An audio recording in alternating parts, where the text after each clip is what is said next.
What about second breakfast? Time for second breakfast. What's up, everybody? Monster from Breakdowns for Breakfast here with your next installment of Loudwire's Top 50 Nu Metal Albums of All Time. Now, I have gone through the first, 30, and now we are breaking ourselves into the top 20.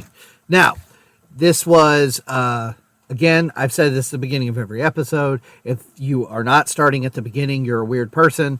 But just to reiterate, this was a list of the top 50 nu metal albums of all time. It was published this year, January 1st, 2025. So this is relatively new.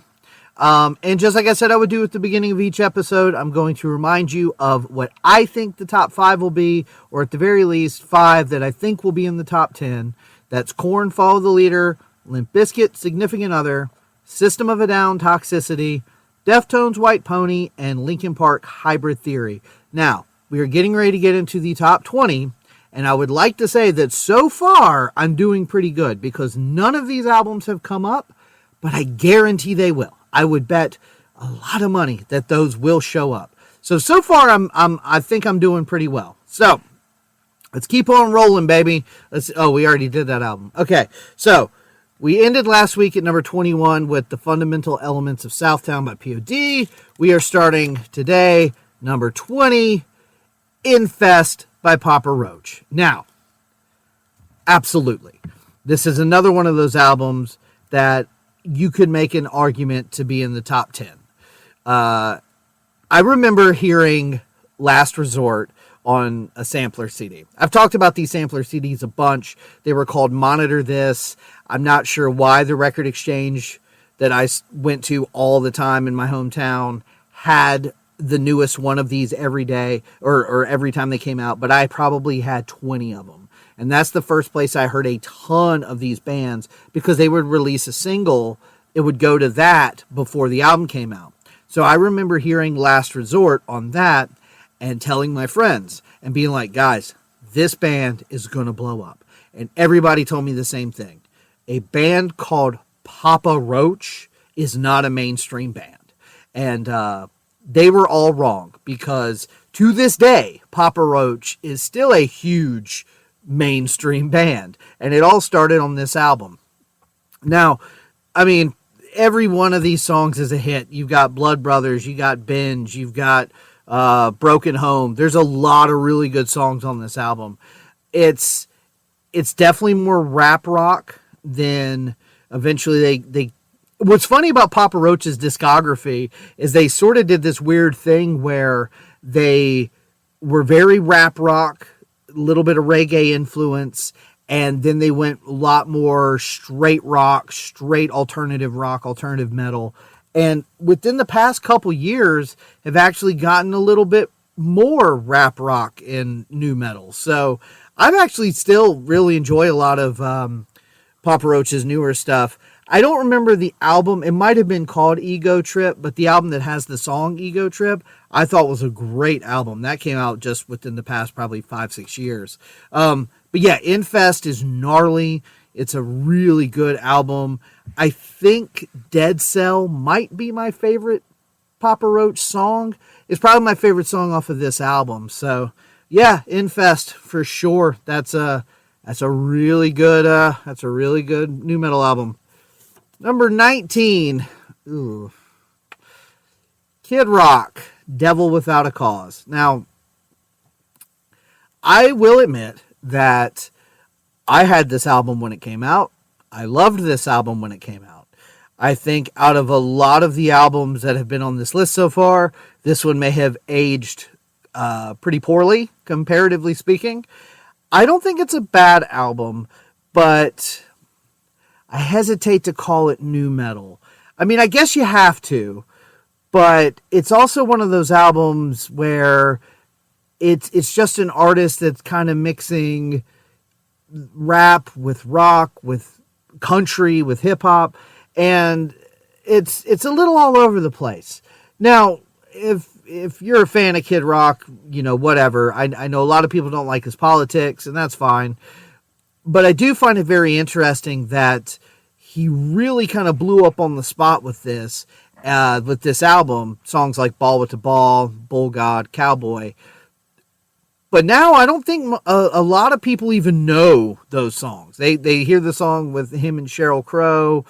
They see the stuff with Trump nowadays, and they kind of forget that, like, he started off as a pretty aggro rap rock guy. Excuse me.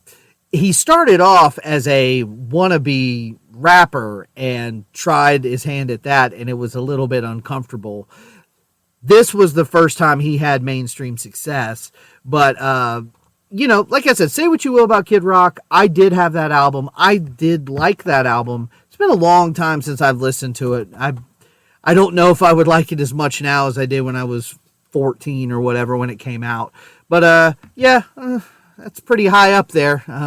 I probably wouldn't even have it in my top 50. So, interesting that it's this high. So, okay, moving on. Number 18, we have Sepultura, Roots. Now, when we talked about Soulfly, I had mentioned that Max Cavalera came from Sepultura. He's been in a bunch of other bands. I have listened to this a bit, but I honestly, other than, Roots, Bloody Roots, other than that, I don't know much about this album. This, to me, I would not have considered NuMetal. As I said, when we talked about Soulfly, I would consider Sepultura more of a groove metal band, more in the vein of a Pantera or a Machine Head. I'm a huge fan of Max Cavalera as a person. I think he's got a very interesting outlook on the world. So, this is another one, kind of like some of the other albums I've mentioned that I'm not super familiar with.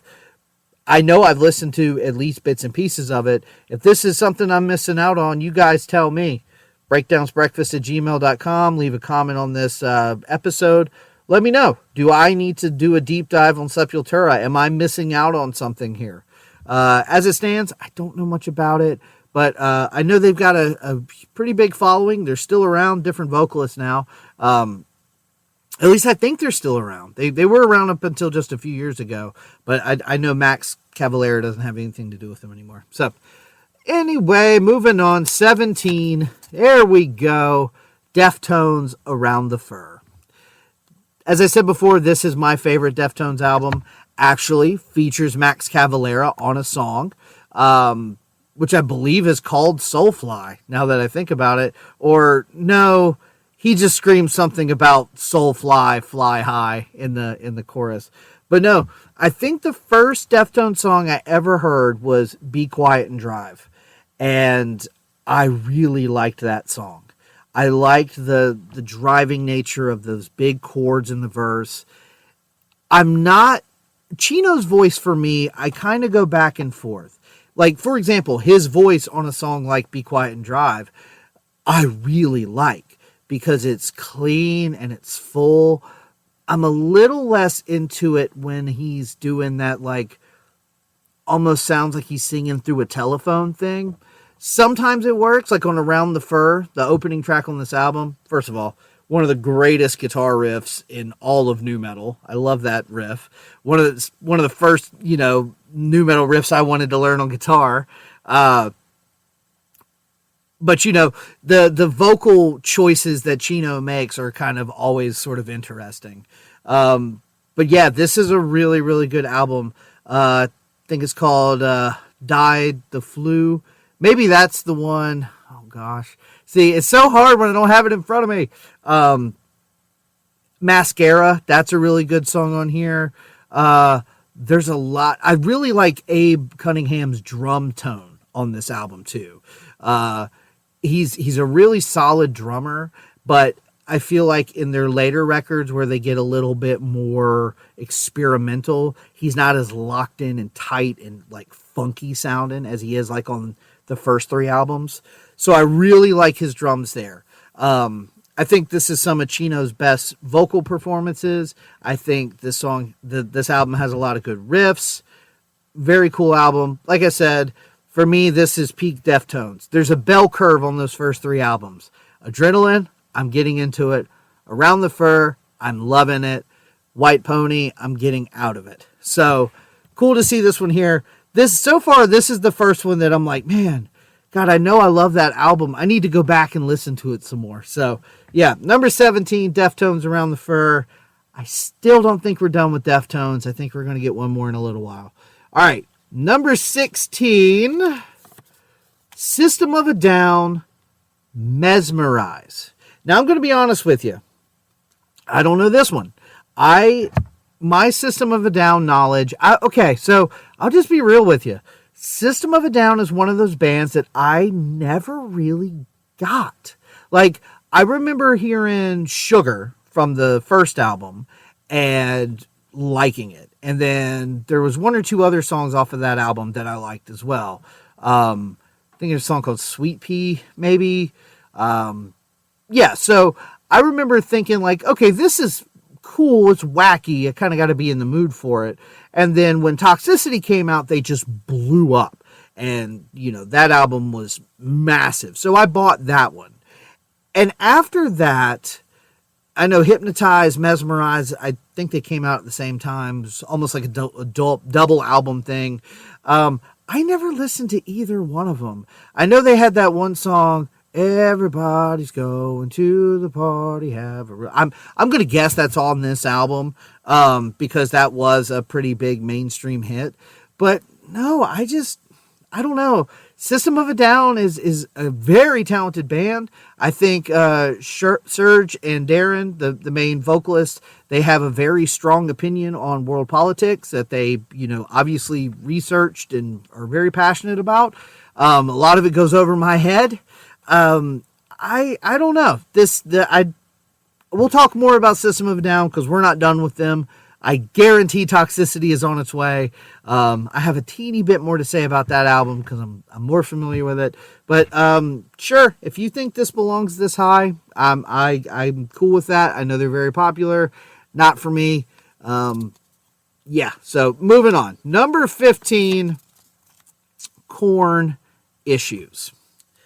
I'm actually a little bit surprised to see it this high because for me, I feel like, as I said before when we talked about Untouchables, this is sort of the height of Korn's popularity, but the old school Korn fans are starting to take a step back because it's not as crazy as the Korn that they were the most familiar with. With that being said, Issues is a good title for this. This album is awesome. This is Follow the Leader is the first Korn album I bought the day it came out, but you best believe I was there the day this one came out as well. A lot of good songs on this one. The Falling Away From Me was a great song. I still hear that one on the radio sometimes. I like to play that one on guitar. There's also the one, Make Me Bad is another big song off of this album. I really like the song Counting. It has that good, like, dun dun dun dun dun. It has a nice, like, head bob groove to it. Again, even if you don't love the songs on Issues and also Untouchables, the production quality is just massive. These riffs sound huge. The detuned guitars sound clean and clear. This is a good album. I like this album. I don't go back to this one as much as I do some of the other ones. But I think this is,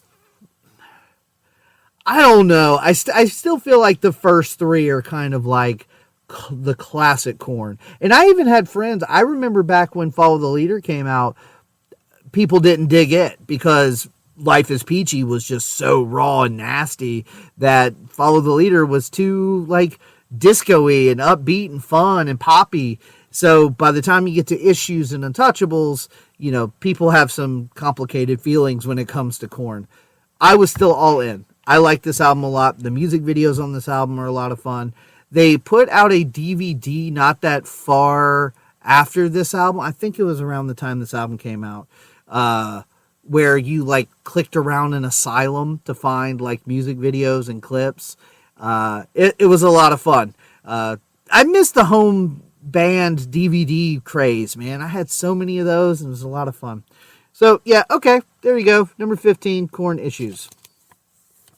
What? Okay, here we go. Number 14, Significant Other by Limp Bizkit. Okay, so that's the first one that I got wrong. I am genuinely shocked that this is not in the top 10. This is what made Limp Bizkit one of the biggest bands in the entire world, nu metal or not. Nookie, Rearranged, Just Like This. I mean, hit after hit. In Together Now with Method Man, you got that crossover appeal. This is when Fred Durst was on TRL all the time. This is when the rumors between Fred Durst and Britney Spears and Christina Aguilera and all that stuff started. It was wild to see this nasty rap metal band from $3 Bill Y'all take this gigantic step forward on this album to become a mainstream act. It was really shocking for, teenage guys that were listening to nu metal to see a band, first of all, with a name like Limp Bizkit on TRL next to the Backstreet Boys. Like, it was really cool. And I will say that just because of how music works and how our brains work, you listen to an album enough times, you listen to enough songs enough times, they start to lose some of their feeling and stuff. I feel like I've listened to Significant Other so many times that it has lost a little bit of its luster.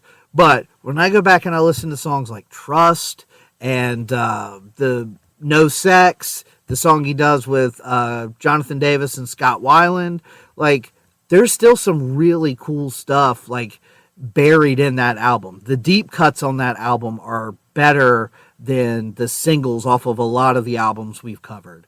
So I'm surprised it's not higher. I had it in the top 10, but here it is at number 14, so we'll see. Number 13, Slipknot Volume 3, Subliminal Verses. Now, I haven't talked about Slipknot a ton. That was a band that when they first came on the scene, it blew me away. I had never seen anything like it. That first album cover where all 9 of them are on there, and I didn't even notice it when I first got it when I was a kid, but the dude with the long nose is sitting between Corey's legs like it's his wiener, like, ha ha ha. But I had no idea what to expect. I had never heard anything by it. I just saw that album cover, kind of snuck it by my parents because it didn't have a parental advisory sticker on it yet.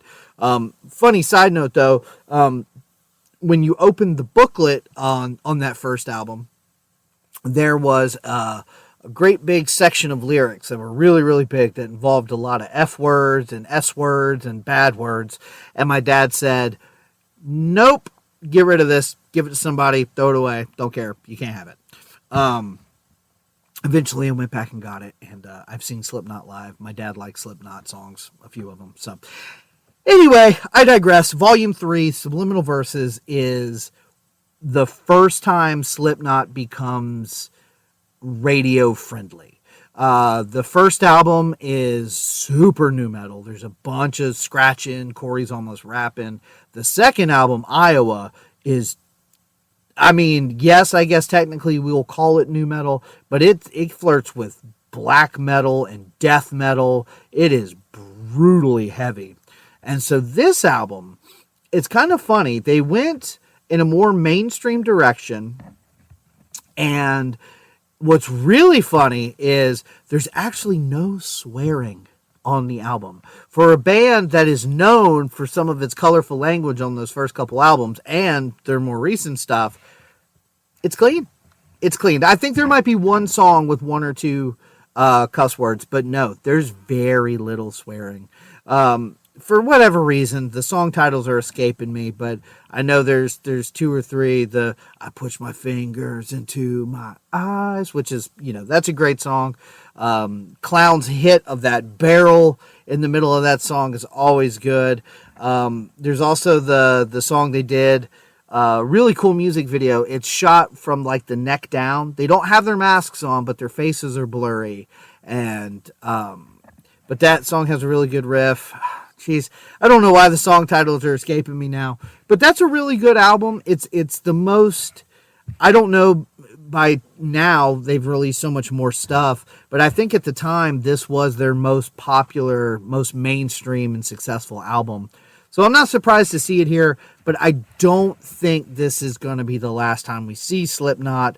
I feel like Iowa or their first album could potentially be somewhere in the top 10, but I guess we will get there when we get there. So, number 12, whoa, I am shocked to see this.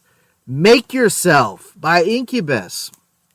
Now, when we just talked about Science last episode, I said I didn't think we would see Make Yourself because while I do think Make Yourself might be a little bit of a better album, I think Science is the most NuMetal Incubus ever got.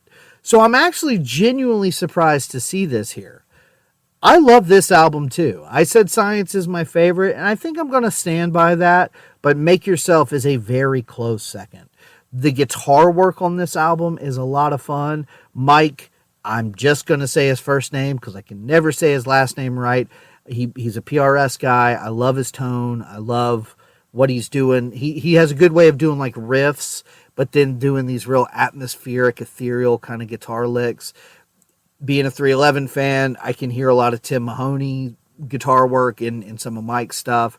This is a really good album. Again, I hesitate to call it new. It's so trippy and spacey and weird. I mean, you got songs like Privilege, you got songs like Make Yourself, Pardon Me, that have some heavy riffs and some rap stuff going on. But you also have Stellar, you also have Drive, you also have The Warmth, that are just these like pop rock songs. So I'm not mad at it. I think it's a great album. I think it deserves to be recognized as a great album. Number 12 out of 50 on the NuMetal list. And you only got one head PE in here? I don't know. That seems a little high, but as an Incubus fan, as a huge fan of this era of Incubus, I'm not mad at it, so we'll keep it there.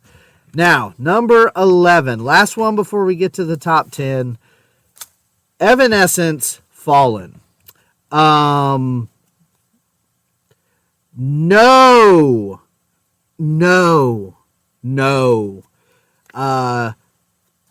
Yes, she can sing. Yes, Bring Me to Life is a big song. Is this a good album? Not really. I get including this album because of Bring Me to Life. I will give it a pass on that. But to put it this high? No. And to be honest with you, I don't know that you would even call this NuMetal, really. Like, yes, there is some chuggy riffs. Bring Me to Life is definitely an outlier because, you got the dude from 12 Stones doing a little bit of like rapping in it. There's nothing else like that on the album. A lot of these songs are very slow. They're very piano driven. No. If you're going to put Evanescence on this list, I can maybe give it a pass. But this high, absolutely not. I've listened to this album a few times. I bought it when it came out. Did not care for it super much. I get why there is a following for Evanescence, and I get why this album was popular, but it's not for me. If I was, okay, put it this way. When this came out, I was a pretty happy young man. If I was a pretty sad young lady, I would love this album a lot more than I do. So I'm going to have to disagree with that. I don't think that should be there. I don't think it should be on the list at all, much less number 11. Yikes. But there you go. Next episode will be the last episode of this series where we will get into the top 10. Woo! What a ride it has been. Please give me your thoughts. Let me know what you're thinking about this list. Is it right? Is it wrong? I would imagine next week's might be a little bit longer. I might know the albums a little better. I might have more to say. Or I might just get pissed off a whole lot. We'll see what happens. But hit us up, breakdownsbreakfast@gmail.com. All the usual socials, Facebook, Instagram, X. Let us know what you think. And see you next week. Hope you have a good day.